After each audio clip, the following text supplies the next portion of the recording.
ఓం సాయిరామ్ శ్రీమాత్రే నమః. అందరికీ నమస్కారం అండి. ఈరోజు మనం ఒక గొప్ప సందేశంతో అమ్మవారు బాబావారు మనకు తెలియజేస్తూ ఉన్నారు. ఏదైనా ఒక పని చేయాలి అంటే కనుక మనకు భయం, చేయగలమా లేదా అని అంటే అపనమ్మకం అన్నమాట. అసలు చేయలేమేమో, ఆ శక్తి లేదేమో అని అసలే అపనమ్మకంతో ఉన్న వారికి అగ్నికి ఆజ్యం పోసినట్టుగా ఇంకా చుట్టుపక్కల వాళ్ళు అంటూ ఉంటారు, ఏం చేయగలవులే, నీ వల్ల అవుతుందా, అంత పెద్ద లక్ష్యాన్ని నువ్వు ఎలా చేరుకోగలవు అంటూ ఉంటారు. వెంటనే అవునేమోలే, నిజమే, నాకే నమ్మకం కలగడం లేదు, ఇంకా నేనేం చేయగలను అని అసలు పని మొదలు పెట్టలేదు. ఇంకొంతమంది అంటూ ఉంటారు, పనిని మొదలు పెడతారు, చివరి వరకు వెళ్తుంది కానీ చివరి క్షణంలో ఆగిపోతూ ఉంటుంది. అప్పుడు బాధ కలుగుతూ ఉంటుంది. చివరి వరకు వచ్చేసిందే, ఈ పని అవ్వలేదే అని అసలు ఏ ప్రయత్నం చేసినా ఎంత కష్టపడినా ఫలితం అనేది ఉండడం లేదు అని అనుకునే సమయంలో అద్భుతమైన పరిహారం ఈరోజు మనకు తెలియజేయబోతూ ఉన్నారండి. ఈ పరిహారాన్ని కనుక మనం చేసుకుంటే శుభవార్తే వింటాం. ఏ పని మొదలు పెట్టినా అసలు విజయం సాధించడం లేదు అని అనుకున్న వాళ్ళు, డిప్రెషన్కి వెళ్ళిపోయిన వాళ్ళు, అంటే ఇంకా మాకు ఈ జీవితంలో మేము పనికిరాం, మేము అసమర్థులం అని అనుకునే స్టేజ్కి వచ్చేసిన వాడు కూడా ఈ అద్భుతమైనటువంటి పరిహారాన్ని చేసుకోవాలి. అండ్ అలాగే దూరమైన మనుషులు కానీ, పోగొట్టుకున్న వస్తువులు కానీ తిరిగి మన దగ్గరకు వస్తాయి. ఆస్తి తగాదాల్లో ఉన్నవాళ్ళు కూడా ఈ కనుక మనం చక్కగా కనుక ఈరోజు ఈ అద్భుతమైనటువంటి మార్గం కనిపిస్తుందని, ఫలితం వస్తుంది అని, అసలు సుందరకాండ ప్రతిరోజు ఒక్క శ్లోకమైనా చదువుకుంటే మంచిదండి. ఈరోజు మొదలు పెట్టుకుని మనకు తెలియకుండానే మన జీవితం ఎంత అద్భుతంగా మారుతుందో మనం చూస్తాం అనేది మనం స్వయంగా చూడవచ్చు అన్నమాట.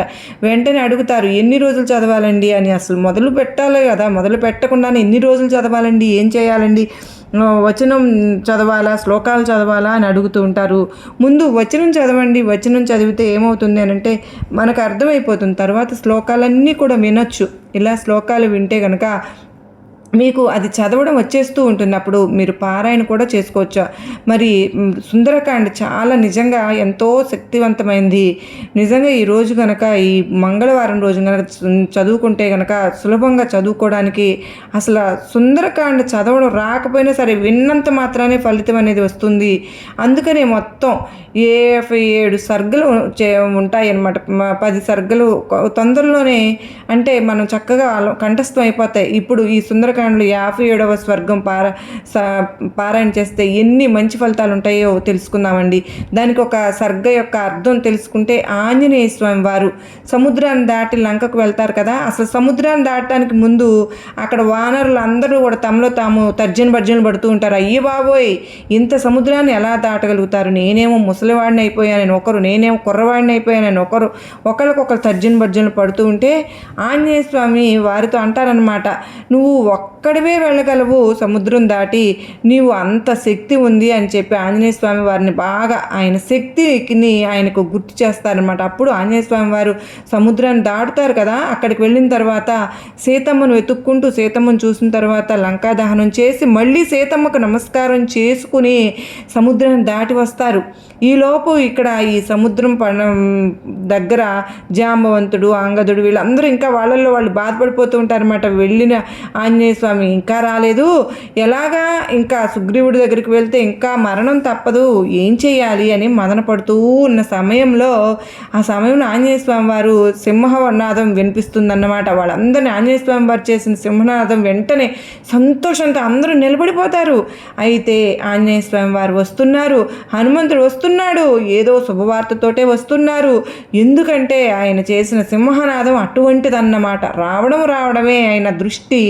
సీత అంటారు, చూశాను సీతమ్మను అంటారు. వెంటనే వాళ్ళందరికీ ఎంత ఆనందంగా అనిపిస్తుందంటే, అసలు వెనక్కి వెళ్తే ఆ సుగ్రీవుడు ఒప్పుకోడు కదా, మీరు ఏ పని సాధించకుండా ఎందుకు వచ్చారు అని చెప్పి నిందిస్తారు, శిక్ష వేస్తారు, వెనక్కి వెళ్ళడానికి మనసొప్పడం లేదు. అలా వాళ్ళు ఎంతో బాధగా ఉన్న సమయంలో ఆ శుభవార్త మోసుకొచ్చిన ఆంజనేయ స్వామి వారికి అందరూ జేజేలు పలుకుతారన్నమాట.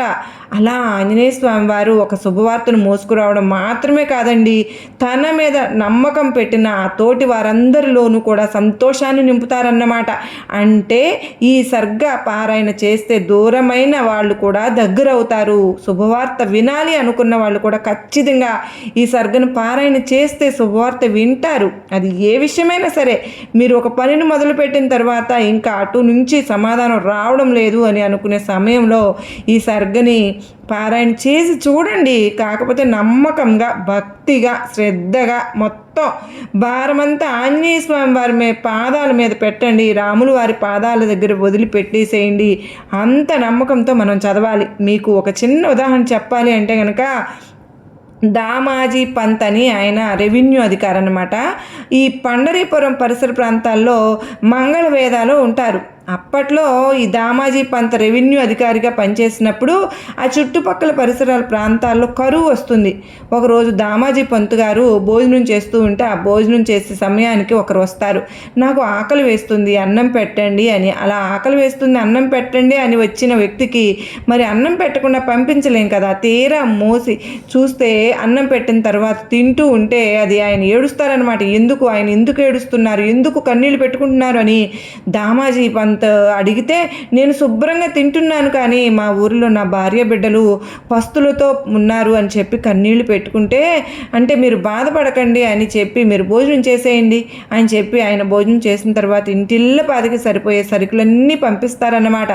ఈయనేమో వాళ్ళ ఊరు వెళ్ళిపోతారు. అక్కడ ఉన్న వాళ్ళందరూ అడుగుతారనమాట, మీకు ఎక్కడి నుంచి వచ్చాయి, ఎలా వచ్చాయి అని చెప్పి అడుగుతారు. అప్పుడు ఆయన ఆ ఊరిలో అందరికీ చెప్పి ఒక్కొక్కరు దామాజీ పంతు దగ్గరికి రావడం మొదలు పెడతారనమాట. చెప్పేసరికి అప్పుడు దామాజీ పంత్ ఎంతో బాధతో, అయ్యో అక్కడ కరువు వచ్చిందా అని చెప్పి ఆ సుల్తాన్ దగ్గర ఉన్న ఖజానాలో ఉన్న ఆహార పదార్థాలు మొత్తం అంతా కూడా ఊరంతా పనిచేస్తారనమాట. అప్పుడు సుల్తాన్కి కోపం వచ్చేస్తుంది, నువ్వు ప్రభుత్వ ధనాన్ని దుర్వినియోగం చేశావు, నన్ను అక్కడెక్కడో నుండో ఇలా ఇచ్చేసావు అందరికీను చెప్పి దామాజీ పంతును పట్టుకుని రమ్మంటారు. అప్పుడు పట్టుకుని వస్తారు. దామాజీ పంతు ఇలా చెప్తారు, తండ్రి అలా కాదు కదా, ఆకలితో ఉన్న వారికి అన్నం పెట్టడంలో దామాజీ పంతుని అప్పుడు పాండురంగడు మారువేషంలో వచ్చి ఆ సుల్తాన్కి ఒక సంచి నిండా బంగారు నాణ్యాలు ఇస్తారండి.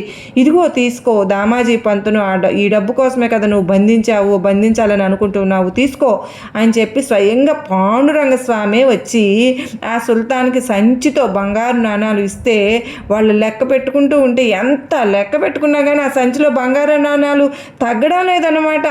అలా తన భక్తుడి కోసం పాండురంగ స్వామి ఎందుకు వచ్చారో తెలుసండి.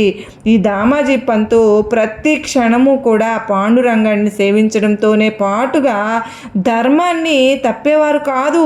ఎదుటివారి బాధని తన బాధగా ఆయన అనుకుని ఎదుటివారి బాధను తీరుస్తూ ఉండేవారు. ఆ ఊరిలో కరువు వచ్చింది కదా, మరి ఆ కరువు వచ్చినప్పుడు అందరినీ ఆదుకున్నారు కదా, మరి అలాంటి దయార్థ హృదయం మనకు కూడా ఉండాలి.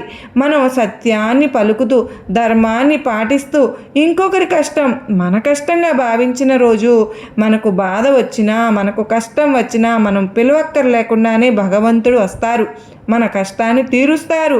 అంత నమ్మకం ఉండాలి. ఇప్పుడు ఈ సర్గ కూడా నమ్మకంతో ఏమాత్రం అనుమానం అనేది లేకుండా మీరు పారాయణం చేసి చూద్దామండి. మనకు కష్టం వస్తే ఎవరో ఆదుకోరు కానీ భగవంతుడు తప్ప. అలా భగవంతుని పాదాలు పట్టుకుంటే దామాజీ పంత్ ఏమన్నా అడిగాడా, నాకు కష్టం వచ్చింది, నన్ను సుల్తాన్ రమ్మన్నాడు, నన్ను పట్టుకుంటాడు, నన్ను కొడతాడు, నన్ను జైల్లో పెడతాడు, నువ్వు రా అని చెప్పి దామాజీ పంత్ ఏమైనా అడిగారా? అడగలేదు కదా.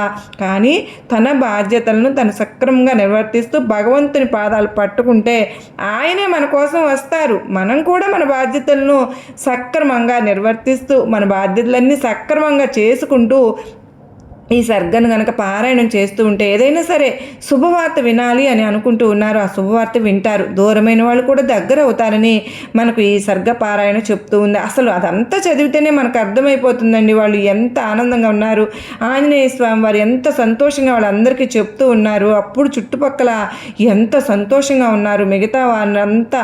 ఇవన్నీ వింటూ ఉంటే అబ్బా మన జీవితంలో కూడా ఇలాంటి జరుగుతుంది కదా అని నమ్మకంతో ఈ సర్గ పారాయణ చేసి చూడండి. ఈ పారాయణ చేసేటప్పుడు మీరు దేనికోసం చేస్తూ ఉన్నారు అనేది సంకల్పం చెప్పుకుంటూ మాత్రం ఉండండి. అప్పుడు ఈ సర్గని పారాయణం చేయండి. రామ పట్టాభిషేకం మరి ముందు ఆవు నేతితో చిత్రపటం ముందు దీపారాధన చేసుకుని శుచిగా శుభ్రంగా, అంటే ఇంట్లో అదే ఏదో బట్టలు పట్టుకుంటాం అవన్నీ శుభ్రంగా ఉంచుకుంటూ మనం మనసును కూడా శుభ్రంగా ఉంచుకుంటూ ఈ 57వ సర్గ పారాయణ చేసిన తర్వాత 5 అరటిపళ్ళు కానీ వడమాల కానీ ఆంజనేయ స్వామి వారికి ఈరోజు సమర్పణ చేసుకుంటే కనుక భగవంతుడి దయ వల్ల అన్ని సమస్యలు తెరిపోయి ఏ శుభవార్త కోసం అయితే మనం ఎదురు చూస్తూ ఉన్నామో ఆ శుభవార్త వినాలని నేను కూడా మీ అందరి తరపున మనస్ఫూర్తిగా కోరుకుంటున్నానండి.